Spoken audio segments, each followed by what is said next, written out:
सुरेश पाटील, बोरखेडा, तालुका धरणगाव, जिल्हा जळगाव। आज केशव स्मृती प्रतिष्ठान, समग्र कृषी व ग्रामीण विकास प्रकल्प जळगाव, कृषी दिन या कार्यक्रमाअंतर्गत घेण्यात आलेला कार्यक्रम हा सन्माननीय व्यासपीठ।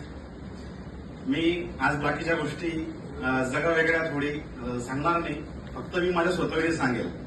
तुम्हाला कदाचित असं वाटेल की स्वतःची वाहवा म्हणून हा सांगता येईल। सांगण्याचं उद्दिष्ट एकच आहे माझा आज हा, की माझ्या वयामध्ये मी जे स्ट्रगल करू शकतोय ते माझ्या वयाच्या मुलांनी किंवा शेतकऱ्यांनी किंवा सन्माननीय सर्व आदर्श लोकांनी त्यातून काहीतरी करायला पाहिजे। तर मी सर्वप्रथम फार्मसिस्ट आहे, माझं शिक्षण डी फार्मसी झालेलं आहे। तर मी गावात सुरुवातीला 3 वर्ष मेडिकल शॉप चालवलं। त्याच्यानंतर मी चोपड्याला ट्रान्सफर झालो। चोपड्याला पण माझं होलसेलचं मेडिकल होतं, तेही केलं। ते बंद करून रिटेल शॉप केले।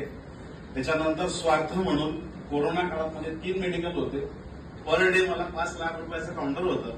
कोरोना संपलं, दुकान बंद केलं, परत शेतीकडे आलो। एवढं सरळ करत असताना मी शेती सोडली नाही। मी 2011 पासून वडिलांसोबत शेती करतो। चोपड्याला, बोरखेड्याला 2 ठिकाणी माझी शेती आहे। माझी स्वतःची घरची शेती 20 एकर आहे। मी दुसऱ्याची शेती उक्तपट्याने करतो। जवळपास 45 एकर शेती मी आज करतोय। 45 एकर शेती करत असताना मी वेगवेगळ्या ठिकाणी करतोय। म्हणजे एका शेतापासून दुसऱ्या शेताचा डिस्टन्स जर पकडलं तुम्ही तर 25 ते 30 किलोमीटर, 40 ते 50 किलोमीटर एवढा आहे। एवढं सर्व करून शेतीला जोड व्यवसाय हा पाहिजे म्हणून या व्यवसायाची, दुग्ध व्यवसायाची कल्पना आली। बोकरे साहेबांच्या माध्यमातून ऍग्रीजन संस्थामार्फत आम्हाला या गोष्टीचं ज्ञान झालं। त्यात सर्वात महत्वाचा वाटा हा जळगाव जनता सहकारी बँकेने आम्हाला दिला। आमचे लोन फाईल प्रकरण पास झाले। आम्ही तो व्यवसाय सुरू केला। व्यवसाय सुरू करून झाल्यानंतर माझ्याकडे आज 13 म्हशी, 2 गायी आहेत। माझं दिवसाला 150 लिटर दूध हे दूध संकलन केंद्रामध्ये जात असतं। मला महिन्याला सर्व खर्च काढून 1,25,000 रुपये नफा हा मिळतो। यात माझ्या वडिलांचे महत्वाचे सहकार्य असे आहे की सकाळी 2 तास आणि संध्याकाळी 2 तास वडील ह्या तबेल्यावरती भेट देत असतात। बिहारी माणूस लावलेला आहे त्या ठिकाणी। त्याच्यानंतर माझं एवढं काही जमत नाही की प्रत्यक्षात, पण मी दर 2 दिवसाला चोपड्याहून बोरखेडा येत असतो। चोपडा बोरखेडा हे 55 किलोमीटर अंतर आहे। मी डेली अपडाऊन 2 दिवसानंतर करत असतो। आता जवळपास माझी 21,000 केळी रोपांची लागवड झालेली आहे। 5 एकर पपई आहे आणि केळी, पपई, टरबूज हे माझे मुख्य स्रोत उत्पन्न आहे। एका वर्षी मी पपईमध्ये मिरची आणि त्यात टरबूज तिघं पिकं 5 एकर क्षेत्रामध्ये मी केलेले होते।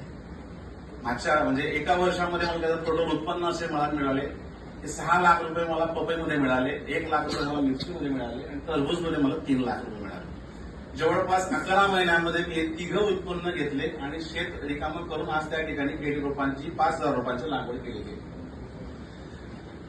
या व्यतिरिक्त माझं सांगायचं उद्दिष्ट असं आहे की आपण मुलांकडनं जी अपेक्षा करतो की आपला मुलगा डॉक्टर, इंजिनियर, मोठ्या नोकरीवर गेला पाहिजे। आज 1 लाख रुपये जरी मुलाला पगार असला तरी तो मेट्रो सिटीमध्ये परवडत नाही।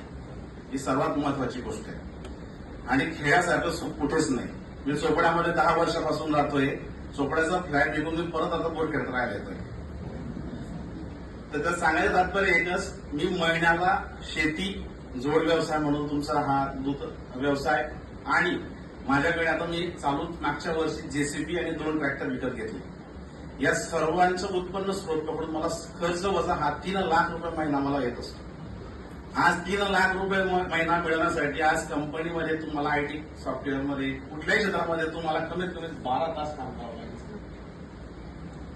माझ्या रुटीनमध्ये सर्व कॅल्क्युलेशन हे त्याचं जोडलेलं आहे। सांगायचं तात्पर्य एकच, आपल्या मुलांकडनं आपण त्यांच्याकडनं जी अपेक्षा आहे आपली की नोकरी घ्या, त्यांना तुम्ही शेती निगडीत घ्या, याच्यामध्ये त्यांना त्यांचं वळण तिकडे तुम्ही लक्ष केंद्रित केलं पाहिजे आणि त्यांना तुम्ही प्रोत्साहन दिलं पाहिजे।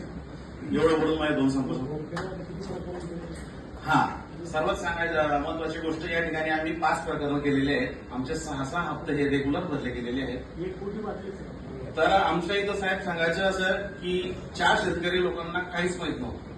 मी चोपड्याला राहतो, त्यांना सांगितलं की तुम्ही करा, त्यामुळे तू कर पहिले अगोदर। त्या 5 लोकांना सोबत घेतलं, 5 लोकांचे फाईल वगैरे सर्व डॉक्युमेंट सर्व सबमिट केले, त्यांना केलं सोबत सर्वजण म्हशी घ्यायला गेलो, सर्वांच्या रुटीन लावली आणि आमची साहेब सबसिडी पण येऊन गेली. आमच्या आज इथे आमच्या 5 लोकांनी सबसिडी ही खात्यामध्ये जमा झालेली आणि सर्व मेहनती लोक आहेत आणि पुढच्या महिन्यामध्ये आम्ही सर्व लोक 10 म्हशी या विकत घ्यायला जातात. आमचा एकच आता पुढे हे की प्रत्येकाच्या 25 ते 30 म्हशी ह्या पाहिजेत. महिन्याला 2 लाख रुपये आपली शिल्लक पडली पाहिजे. तुम्हाला कोणाकडेही पैसे घ्यायची गरज पडणार नाही.